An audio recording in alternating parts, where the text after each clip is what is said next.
క్షణక్షణ పోరాటం కనంకన ప్రజాపక్షం జనసైనిక్ న్యూస్ కి స్వాగతం. ముందుగా హెడ్లైన్స్. పీడిత వర్గాల పోరాట వీరుడు పరిటాల రవీంద్ర సీమలో ఫ్యాక్షన్ నిర్మూలనకు రాజీలేని యుద్ధం. ఆజన్మాంతం పేదల పక్షాన నిలిచిన ప్రజానేత, జైలులో ఉండి అసెంబ్లీ ఎంపికైన అరుదైన నేత. 2 దశాబ్దాలైన ఆయన ఆశయాలు సజీవం. మదనపల్లెలో ఘనంగా పరిటాల రవి వర్ధంతి వేడుకలు. అధైర్యపడకండి, అన్ని వేళలా తోడుంటాం. పార్టీ మళ్లీ అధికారంలోకి రావడం తథ్యం. సూపర్ 6 హామీల అమలులో ప్రభుత్వం విఫలం. రైతులు, మహిళల్లో తీవ్ర అసంతృప్తి అలుముకుంది. నియోజకవర్గంలో పార్టీ శ్రేణులకు నిసార్ భరోసా. రామసముద్రం మండలంలో కార్యకర్తలతో భేటీ. జగనన్న, మిథునన్న, మేము ఎప్పుడూ మీతోనే. వైసీపీ నియోజకవర్గ ఇన్ఛార్జ్ నిసార్ అహ్మద్ విస్తృత పర్యటన. సంక్రాంతి తరువాత ప్రజాక్షేత్రంలోకి తెలుగుదేశం. ప్రతిపక్ష వైసీపీకి దిమ్మ తిరిగేలా టీడీపీ షాక్. 7 మాసాల ప్రభుత్వ పనితీరును వివరించే యత్నం. స్వర్ణాంధ్ర పేరుతో ప్రజల వద్దకు ప్రజా పరిపాలన. ఉపాధి, ఉద్యోగాలు, పెట్టుబడులు, అవినీతి లేని పాలనపై నేరుగా ప్రజలతో మమేకమయ్యేందుకు ప్లాన్. పార్టీ శ్రేణులకు సంపూర్ణ భరోసా ఇచ్చేకి సిద్ధం. ప్రజా వ్యతిరేకతను ఆరా తీసి తప్పులను దిద్దుకునేకి పార్టీ అధినేత చంద్రబాబు ముందుచూపు వ్యూహం. ఇక డీటెయిల్స్ చూస్తే, సీమ నేలపై బడుగు బలహీన వర్గాల కోసం గర్జించిన నేత పరిటాల రవి. పీడిత ప్రజలకు స్వేచ్ఛ, స్వాతంత్రాలను అందించాలన్న తపనతో తన జీవితాన్ని ప్రజలకే అంకితం చేశారు. ఫ్యాక్షన్ నిర్మూలన కోసం రాజీ లేని పోరు సాగించిన ఆయన ఆ ఆశయ సాధనలోనే బలైపోయిన ఆయన ఆశయాలు మాత్రం కొనసాగుతున్నాయని మదనపల్లి ఎమ్మెల్యే షాజహాన్ బాషా, జిల్లా అధికార ప్రతినిధి ఆర్జే వెంకటేష్లు శ్లాఘించారు. పరిటాల వర్ధంతిని పురస్కరించుకొని ఎన్టీఆర్ న్యూస్ సర్కిల్లో ఆయన చిత్రపటానికి ఘన నివాళి అర్పించారు. రాయలసీమలో ఆజన్మానంతం పీడిత వర్గాల పక్షం వహించి పోరాడిన ప్రజానేత పరిటాల రవి అని, ఆయన మరణించి దశాబ్దాలు అవుతున్నా ఆయన ఆశయాలు సజీవంగా ఉన్నాయని నేతలు కొనియాడారు. నిమ్మనపల్లె క్రాస్ రోడ్ సర్కిల్లో ఆర్జే వెంకటేష్ ఆధ్వర్యంలో పరిటాల వర్ధంతి వేడుకలు నిర్వహించారు. ఘన నివాళి అర్పించిన ఎమ్మెల్యే షాజహాన్ మాట్లాడుతూ, ఒక నాయకుడు జనంలోంచి పుడతాడు, ఇంకో నాయకుడు అణిచివేత నుంచి పుడతాడు, మరో నాయకుడు పీడిత ప్రజలకు స్వేచ్ఛ, స్వాతంత్రాలు అందించాలన్న లక్ష్యంతో పుడతారు. కానీ రాయలసీమలో ఒక నాయకుడు మాత్రం ఈ పరిస్థితుల నుంచి పుట్టాడు. ఆయన అస్తమించి 2 దశాబ్దాలైనా ఇప్పటికీ ప్రజల గుండెల్లో ధ్వనిస్తున్న నాయకుడే పరిటాల రవీంద్ర. పరిటాల రవి అన్నది కేవలం పేరు మాత్రమే కాదు, ఆ పేరు చాలా మందికి వణుకు తెప్పించేది. పీడిత ప్రజల గుండెల్లో ధైర్యం నింపేది. పేద ప్రజల కన్నీరు తుడిచేది. అణగారిన వర్గాలకు అండగా నిలిచేది. ఆ పేరుకు మతం లేదు, ప్రాంతం లేదు. శత్రువులకు తుది శ్వాస వరకు నిద్ర లేకుండా చేసిన పేరు అది అని కొనియాడారు. అన్నమయ్య జిల్లా అధికార ప్రతినిధి ఆర్జే వెంకటేష్ మాట్లాడుతూ, కమ్యూనిస్టు పోరాటాల నుంచి ప్రజా నేత వరకు పరిటాల రవి మహాప్రస్థానం కొనసాగిందని కీర్తించారు. భూస్వామ్యులు, ఫ్యాక్షనిస్టులు పరిటాల రవీంద్ర మీద దృష్టిని సారిస్తే తిరగబడి వేటాడేవాడు వచ్చాడని వారు ఊహించలేకపోయారు.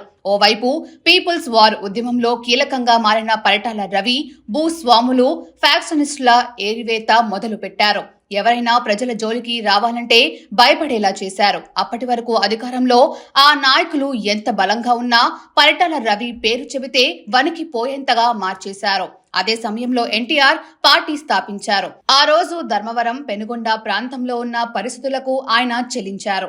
ఇంత అరాచకమేంటి, ఇక్కడ ఈ ప్రజా వ్యతిరేక శక్తులను ఎదిరించే వారే లేరా అన్న సమయంలో ఎన్టీఆర్ కు పరిటాల రవి కనిపించారన్నారు.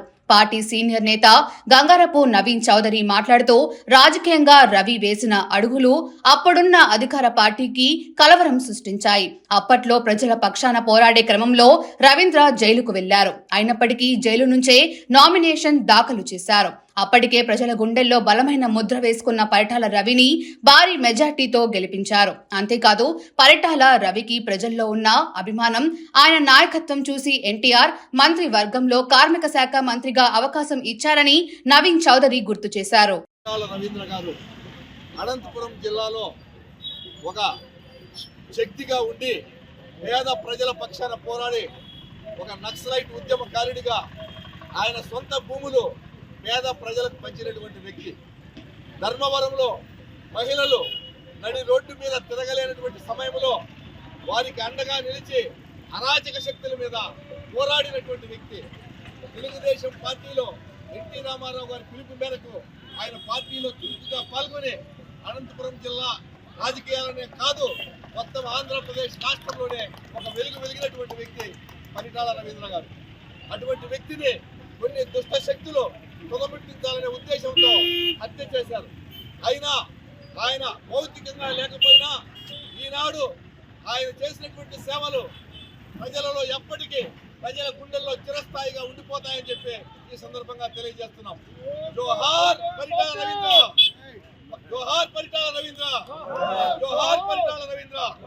ఆదేశాలతో ఆయన ఆధ్వర్యంలో పరిటాల రవీంద్ర మాజీ మంత్రి గారు అతను చనిపోయినప్పుడు 2004లో బాధితులు ఆ పైన ఆనాడు వైఎస్ రాజశేఖర రెడ్డి గారు కేసులు పెట్టి మమ్మల్ని ఇబ్బంది పెట్టిన వాళ్ళు ఆయన ఆత్మకు శాంతి చేకూరాలని ఈరోజు నిమ్మలపల్లి క్లాస్లో అతనికి సంతాపం తెలుపుతున్నాము. ప్రపంచంలోని అతిపెద్ద ఆధ్యాత్మిక వేడుక మహాకుంభమేళా 2025తో ఉత్తరప్రదేశ్లోని ప్రయాగ్రాజ్ కలకల్లాడుతోంది. ఈ కార్యక్రమానికి దేశ విదేశాల నుంచి భక్తులు తరలి వస్తున్నారు, పుణ్య స్నానాలు ఆచరిస్తున్నారు. ఇప్పటి వరకు త్రివేణి సంగమంలో 10 కోట్లకు పైగా భక్తులు పుణ్య స్నానాలు ఆచరించారని ఉత్తరప్రదేశ్ ప్రభుత్వం ప్రకటించింది. గురువారం మధ్యాహ్నం 12 గంటల వరకు జరిగిన పుణ్య స్నానాలపై ప్రభుత్వం ఓ ప్రకటన విడుదల చేసింది. రోజు రోజుకు భక్తుల సంఖ్య పెరుగుతుందని తెలిపింది. ఇప్పటి వరకు త్రివేణి సంగమంలో 10 కోట్లకు పైగా భక్తులు పుణ్య స్నానాలు ఆచరించారని వెల్లడించింది. గురువారం మధ్యాహ్నం వరకు 30 లక్షల మంది పుణ్య స్నానాలు చేసినట్లు తెలిపింది. మకర సంక్రాంతి రోజు దాదాపు 3.5 కోట్ల మంది సంగమంలో స్నానాలు ఆచరించారు. 1.5 కోట్ల మంది పౌష్ పూర్ణిమ వేడుకల్లో పాల్గొన్నారు. దీంతో పండుగల వేళలో స్నానాల ప్రదేశంలో భక్తుల సంఖ్యపై పరిమితులు విధించారు. మిగిలిన రోజుల్లో ఎలాంటి ఆంక్షలు అమలులో ఉండవు. అయితే ఈసారి కుంభమేళాకు 45 కోట్ల మందికి పైగా భక్తులు వస్తారని ప్రభుత్వం అంచనా వేసింది. ఇప్పటి వరకు 10 కోట్ల మందికి పైగా భక్తులు వచ్చినట్లు తెలుస్తోంది. జనవరి 13న మొదలైన కుంభమేళా ఫిబ్రవరి 24 వరకు మొత్తంగా 45 రోజుల పాటు జరగనుంది. విదేశాల నుంచి కూడా భక్తులు అధిక సంఖ్యలో తరలి వస్తున్నారు. ఈ కార్యక్రమం 12 లక్షల తాత్కాలిక ఉద్యోగాలు సృష్టించింది. తాత్కాలిక వైద్య శిబిరాలతో 1.5 లక్షల మంది నర్సులు, పారా మెడిక్స్, ఇతర వైద్య సిబ్బందికి అవకాశాలు లభించాయి. సంక్రాంతి తర్వాత ప్రజాక్షేత్రంలోకి అన్న జగన్ లండన్ కు వెళ్లిపోయారు. పార్టీలోని ముఖ్య నాయకులు గొంతు మోగబోయింది. అధికారంలో ఉన్నప్పుడు తెగ సౌండ్ చేసిన నేతలు నేడు అమావాస్య పుణ్యానికి మీడియా ముందుకు వచ్చి మమ అనిపిస్తున్నారు.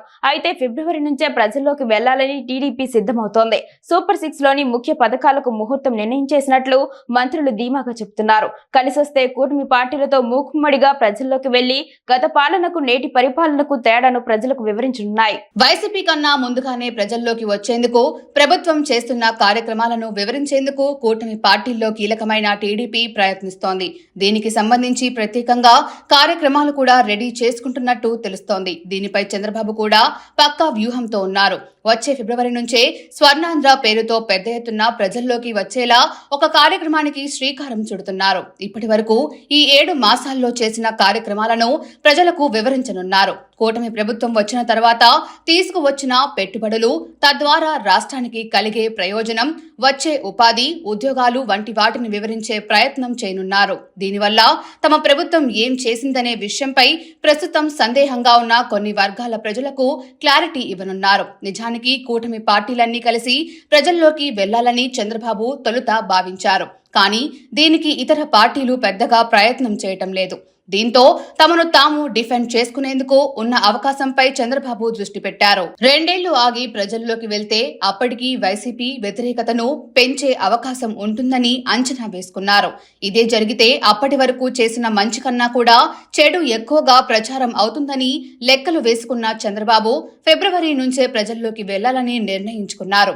ఈ విషయాన్ని ఆయన ఇటీవల వెల్లడించారు. తాజాగా దీనిపై నారా లోకేష్ ప్రకటన చేశారు. స్వర్ణాంధ్ర పేరుతో ఫిబ్రవరి నుంచి పార్టీ తరపున కార్యక్రమాలు నిర్వహించనున్నట్లు చెప్పుకొచ్చారు. తద్వారా పార్టీని బలోపేతం చేయడంపై ఆయన దృష్టి పెట్టారు. ఈ కార్యక్రమంలో పార్టీ నాయకులు విరివిగా పాల్గొనాలని కూడా చెప్పుకొచ్చారు. పదవుల విషయాన్ని ప్రస్తావించిన నారా లోకేష్ స్వర్ణాంధ్రలో విజయం దక్కించుకున్న వారికి, అంటే దీనిని బాగా ప్రమోట్ చేసిన వారికి పదవులు వెతుక్కుంటూ వస్తాయని చెప్పుకొచ్చారు. ఫిబ్రవరి నుంచి వైసీపీ చేపట్టే కార్యక్రమాలకు కౌంటర్ గా టీడీపీ దీనిని చేపట్టనుందని స్పష్టమవుతోంది. అవార్డులకు అర్హుడు కరాటే వీరుడు ఏఆర్ సురేష్. కొనియాడిన Vijayabharathi English medium high school correspondent doctor N Sethu Nallusamy. Madanapalle youth karate and sports association అధ్యక్షులు డాక్టర్ ఏఆర్ సురేష్ కు ఇంటర్నేషనల్ మార్షల్ ఆర్ట్స్ 2025 పురస్కారం అందుకోవడం సంతోషంగా ఉందని Vijayabharathi English medium high school correspondent doctor N Sethu కొనియాడారు. ఇంటర్నేషనల్ మార్షల్ ఆర్ట్స్ 2025 పురస్కారం అందుకున్న సందర్భంగా శుక్రవారం విజయభారతి ఇంగ్లీష్ మీడియం హై స్కూల్లో కరెస్పాండెంట్ డాక్టర్ ఎన్ సేతు చేతుల మీదుగా ఘనంగా సన్మానించారు. Hyderabad BM Birla science centre master Keshava karate academy వారి ఆధ్వర్యంలో ఇంటర్నేషనల్ మార్షల్ ఆర్ట్స్ 2025 పురస్కారాలు అందజేశారు. కరాటే రంగంలో విశిష్ట సేవలు అందించిన మాస్టర్స్, కరాటేలో జాతీయ అంతర్జాతీయ స్థాయిలో ప్రతిభ కనబరిచిన విద్యార్థులను గుర్తించి వారి ప్రతిభకు నిదర్శనంగా అంతర్జాతీయ స్థాయిలో పురస్కారాలను అందించడం జరుగుతోంది. ఈ నేపథ్యంలో మదనపల్లి నుండి karate grand master doctor AR Suresh సేవలను గుర్తించి ఇంటర్నేషనల్ మార్షల్ ఆర్ట్స్ 2025 పురస్కారం అందజేయడం జరిగింది. విజయభారతి ఇంగ్లీష్ మీడియం హై స్కూల్లో కరాటే టీచర్ గా పనిచేస్తున్న AR Suresh international martial arts 2025 పురస్కారం అందుకున్న సందర్భంగా కరెస్పాండెంట్ డాక్టర్ ఎన్ సేతు ఘనంగా సన్మానించారు. ఈ సందర్భంగా కరెస్పాండెంట్ డాక్టర్ ఎన్ సేతు మాట్లాడుతూ సమాజంలో అనేక సేవా కార్యక్రమాలు నిర్వహిస్తూ కరాటే రంగంలో విశిష్ట సేవలు అందించిన డాక్టర్ ఏఆర్ సురేష్ కు ఇంటర్నేషనల్ మార్షల్ ఆర్ట్స్ పురస్కార్ అవార్డు 2025 రావడం సంతోషంగా ఉందన్నారు. అలాగే యూత్ కరాటే క్లబ్ కి చెందిన విద్యార్థులకు international rising star martial arts పురస్కార్ అవార్డు 2025ను షేక్ కాలిషా మస్తాన్, డిఏ హేమంష్, ఎన్ ప్రీతం తేజ్ కూడా అందుకోవడం పట్ల హర్షం వ్యక్తం చేశారు. ఈ కార్యక్రమంలో స్కూల్ విద్యార్థులు, ఉపాధ్యాయులు పాల్గొన్నారు. ప్రఖ్యాత ఇంజనీరింగ్ కళాశాల మిట్స్ లో ఐఈటీఈ స్టూడెంట్ ఫోరం ప్రారంభోత్సవం నిర్వహించారు. Madanapalle institute of technology and science మిట్స్ లో ఎలక్ట్రానిక్స్ అండ్ కమ్యూనికేషన్ ఇంజనీరింగ్ మరియు ఎలక్ట్రికల్ అండ్ ఎలక్ట్రానిక్స్ ఇంజనీరింగ్ విభాగం వారు ఎలక్ట్రానిక్స్ మరియు టెలికమ్యూనికేషన్ ఇంజనీర్ల సంస్థ స్టూడెంట్ ఫోరం ను ప్రారంభించింది. ఈ కార్యక్రమం వెల్లూరులోని వెల్లూరు ఇన్స్టిట్యూట్ ఆఫ్ టెక్నాలజీలోని స్కూల్ ఆఫ్ ఎలక్ట్రానిక్స్ ఇంజనీర్లో ఎంబెడెడ్ టెక్నాలజీ విభాగంలో అసిస్టెంట్ ప్రొఫెసర్ మరియు ఐఈటీఈ చెన్నై సెంటర్ ఈసీ సభ్యుడు డాక్టర్ డి విజేంద్ర బాబు ముఖ్య అతిథిగా హాజరయ్యారు. ప్రారంభోత్సవ కార్యక్రమం సాంప్రదాయకంగా దీపం వెలిగించడంతో ప్రారంభమైంది. ఈ కార్యక్రమంలో ఆయన మాట్లాడుతూ ఇన్స్టిట్యూషన్ ఆఫ్ ఎలక్ట్రానిక్స్ మరియు టెలికమ్యూనికేషన్ ఇంజనీర్స్ అనేది science, technology, electronics, telecommunications, computer science మరియు ఇన్ఫర్మేషన్ టెక్నాలజీ పురోగతికి అంకితమైన భారతదేశంలోని ప్రముఖ ప్రొఫెషనల్ సొసైటీలలో ఒకటి అని, దీనిని 1953లో స్థాపించబడినదని, వేగంగా అభివృద్ధి చెందుతున్న ఎలక్ట్రానిక్స్ మరియు కమ్యూనికేషన్ రంగాలలో ఆవిష్కరణ, పరిశోధన మరియు విద్యను పెంపొందించడంలో కీలక పాత్ర పోషించింది అని ఆయన అన్నారు. ఎలక్ట్రానిక్స్, టెలికమ్యూనికేషన్, ఐటీ మరియు సంబంధిత విభాగాల అభ్యాసాన్ని ప్రోత్సహించడం మరియు అభివృద్ధి చేయడంతో పాటు సాంకేతిక కార్యక్రమాలు, సెమినార్లు మరియు వర్క్ షాప్ల ద్వారా నిపుణులు, విద్యావేత్తలు మరియు విద్యార్థులు తమ జ్ఞానం మరియు నైపుణ్యాలను పెంపొందించుకోవడానికి ఒక వేదికగా పనిచేస్తుంది అని అన్నారు. విద్యా సంస్థలు, పరిశ్రమలు మరియు ప్రభుత్వ సంస్థల మధ్య పరస్పర చర్య మరియు సహకారాన్ని సులభతరం చేస్తుంది అని కూడా అన్నారు. ఐఈటీఈ విద్యార్థులు, విద్యావేత్తలు, ఇంజనీర్లు మరియు పరిశ్రమ నిపుణులతో సహా 125 మంది కంటే ఎక్కువ మంది సభ్యులతో కూడిన విస్తరమైన సభ్యత్వ స్థావరాన్ని కలిగి ఉంది అని, ఇది దేశవ్యాప్తంగా మరియు అంతర్జాతీయంగా విస్తరించి ఉన్న 63 కేంద్రాల నెట్వర్క్ ద్వారా పనిచేస్తుంది.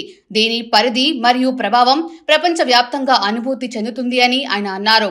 ఐఈటీఈ విద్యార్థి వేదికలు విద్యా సంస్థలలో ఏర్పాటు చేయబడతాయి. విద్యార్థులు సాంకేతిక కార్యకలాపాల్లో పాల్గొనేలా ప్రోత్సహించడానికి, ఆవిష్కరణలను ప్రోత్సహించడానికి మరియు వృత్తిపరమైన కెరీర్లకు వారిని సిద్ధం చేయడానికి ఉపయోగపడుతుంది.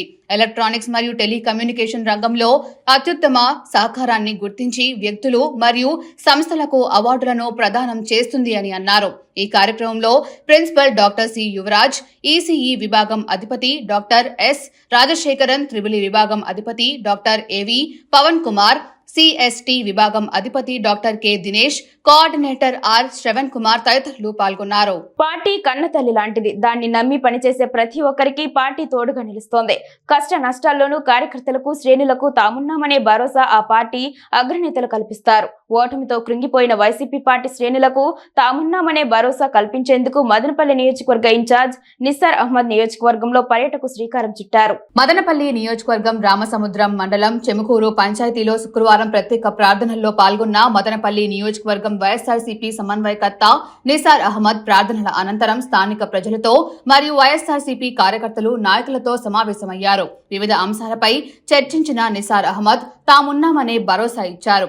పార్టీ తిరిగి అధికారంలోకి వస్తుందన్నారు. కూటమి ప్రభుత్వం అధికారంలోకి వచ్చిన 6 నెలలకే ప్రజా వ్యతిరేకతను మూటకట్టుకుందని, సూపర్ 6 హామీలను అమలు చేయటం లేదన్నారు. విపరీతమైన ధరలు సామాన్యులను హడలెత్తిస్తున్నాయన్నారు. రైతులు, మహిళలు, విద్యార్థుల తల్లిదండ్రులు తీవ్ర అసంతృప్తితో ఉన్నారని కార్యకర్తలకు వివరించారు. తమకు అన్ని వేళలా నియోజకవర్గ నాయకులు, జిల్లా నాయకులు మద్దతు ఉంటుందని, ధైర్యంగా ఉండాలని నిసార్ హామీ ఇచ్చారు. ఈ కార్యక్రమంలో సర్పంచ్ రమణ, కో ఆప్షన్ షంషీర్, పెద్ద సంఖ్యలో మైనార్టీ నాయకులు మరియు వైఎస్ఆర్సీపీ అభిమానులు పాల్గొన్నారు.